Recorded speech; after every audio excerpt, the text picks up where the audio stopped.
Boston, a small colonial port that dared to challenge an empire. Beneath the ringing of church bells and the creak of rigging on the harbor, an idea was born, the belief that ordinary people could govern themselves. Here, in the narrow streets between tavern and meeting house, loyalty to the crown slowly gave way to loyalty to principle.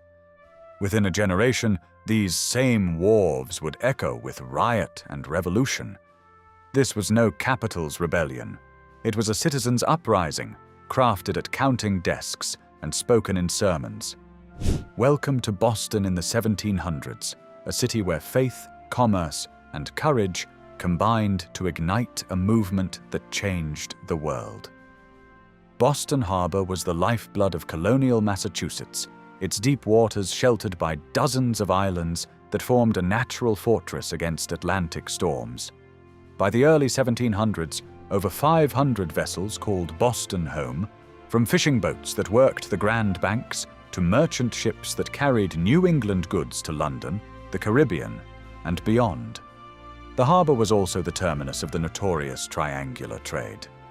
Ships departed Boston carrying rum distilled from Caribbean molasses, sailed to West Africa to trade rum for enslaved people, then crossed the Atlantic to sell human cargo in exchange for sugar and molasses that would be processed into rum back in Boston's distilleries.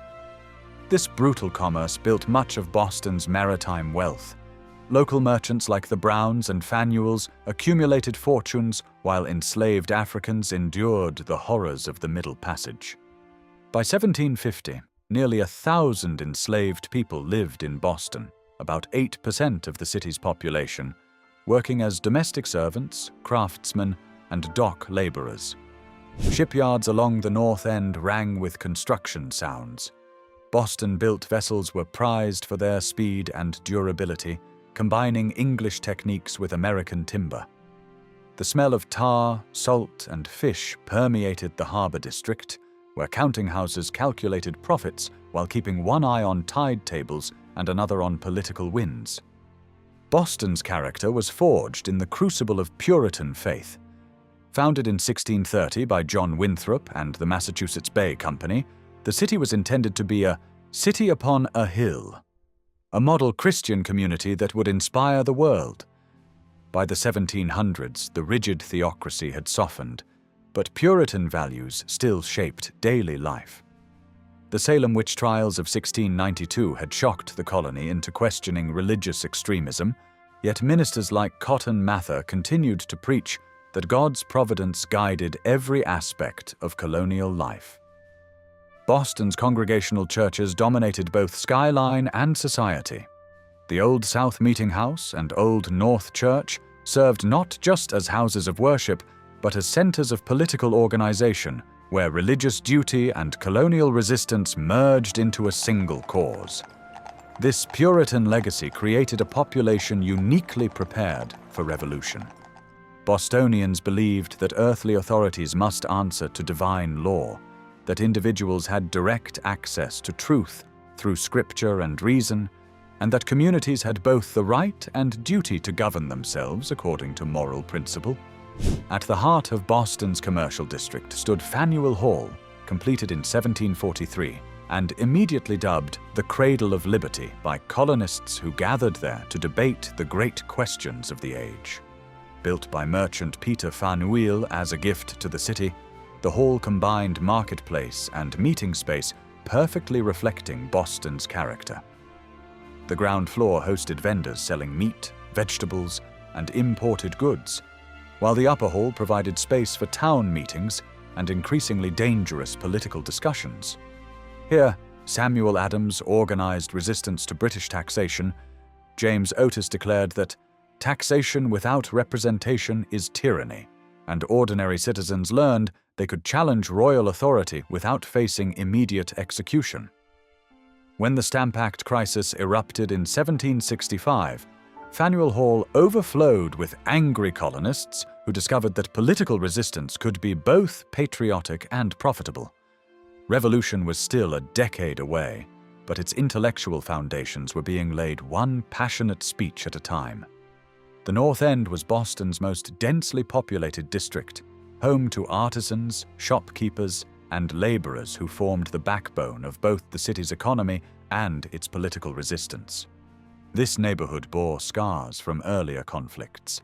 King Philip's War, 1675 to 1676, had brought Wampanoag attacks within miles of Boston, teaching colonists that their expansion into native lands carried deadly consequences. Veterans of that conflict, now old men, still told stories of burned settlements and midnight raids that shaped colonial attitudes toward frontier defense.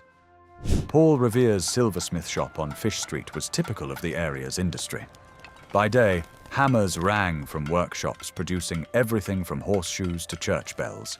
By night, these same artisans gathered in taverns to discuss politics and plan resistance activities. The Old North Church dominated the neighborhood's skyline, its steeple serving as both spiritual center and future signal point for revolutionary communication. Markets filled every available space while children played in streets that doubled as chicken runs, and women hung laundry between windows barely 10 feet apart. Boston Common was America's first public park, 50 acres of shared space where residents grazed cattle, trained militia, and occasionally witnessed public executions that reminded everyone justice was swift and visible. The Common hosted everything from military reviews to market days. Gallows and stocks provided grim entertainment, while on pleasant days children flew kites and couples walked beneath elm trees that were already decades old. Overlooking the Common rose Beacon Hill, crowned by a signal pole and lined with elegant homes of wealthy merchants. The State House, completed in 1713, housed the Massachusetts government, where colonial assemblies and royal governors engaged in increasingly tense constitutional debates. Winter transformed the Common into a playground of ice and sledding parties, while spring brought military drills that would prove prescient when colonial resistance became armed rebellion. Across the Charles River in Cambridge, Harvard College was producing the intellectual leadership for colonial America. Founded in 1636, Harvard educated the ministers, lawyers, and political theorists who would guide the revolution. Students like John Adams and John Hancock encountered Enlightenment philosophy that challenged traditional authority. The college library contained works by John Locke, arguing that governments derived power from popular consent, ideas that seemed increasingly relevant as British policies grew more oppressive. Harvard maintained strict religious discipline, but within these constraints young minds grappled with revolutionary concepts. Future founding fathers learned Greek and Latin while absorbing principles of natural law that would later appear in the Declaration of Independence. By 1773, Boston had become the epicenter of colonial resistance. The Tea Act granted the British East India Company a monopoly that threatened local merchants and violated principles of free trade and political representation. On December 16, 1773, about 50 colonists disguised as Mohawk Indians dumped 342 chests of tea into Boston Harbor. The Tea Party was carefully planned political theater designed to send a message without providing justification for massive British retaliation. Parliament responded with the coercive acts, closing Boston's port and revoking its charter. British troops occupied the city while Royal Navy ships blockaded the harbor. Rather than crushing resistance, these punitive measures transformed Boston's local grievances into a continental cause that united the colonies against British authority. On March 5, 1770, tensions between British soldiers and Boston civilians exploded in King Street. What began as harassment, colonists throwing snowballs and shouting insults, escalated when reinforcements arrived and shots were fired into the crowd.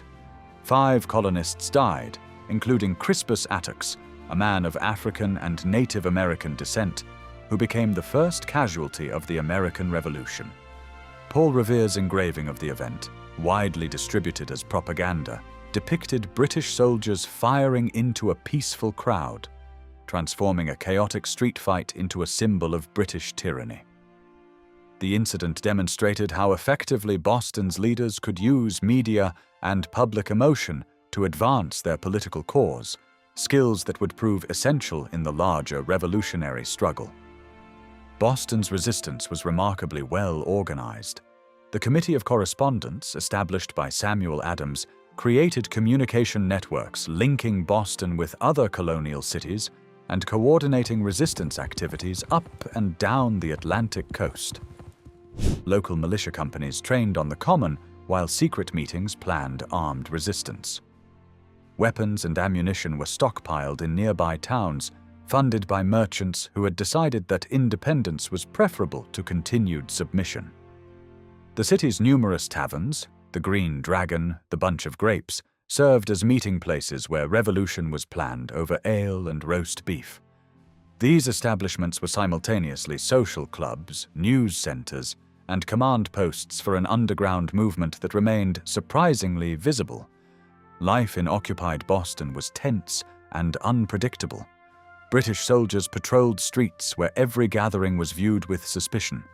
Residents adapted by communicating in coded language and holding their most sensitive discussions in private homes rather than public spaces. Yet ordinary life continued.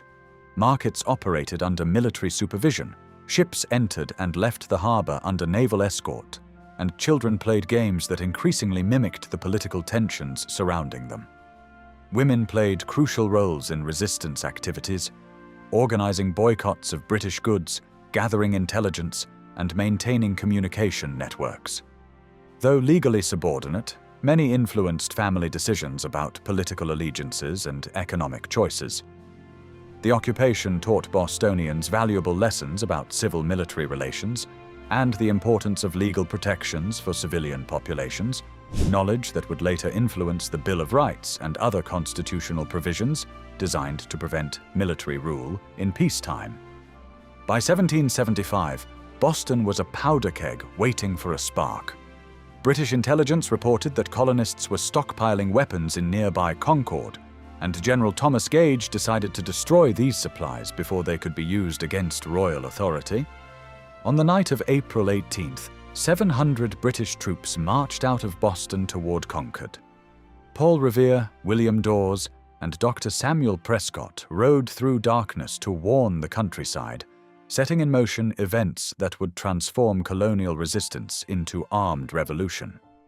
The shots fired at Lexington Green on April 19th marked the beginning of the American Revolution, but they represented the culmination of 15 years of escalating conflict between Boston and British authority.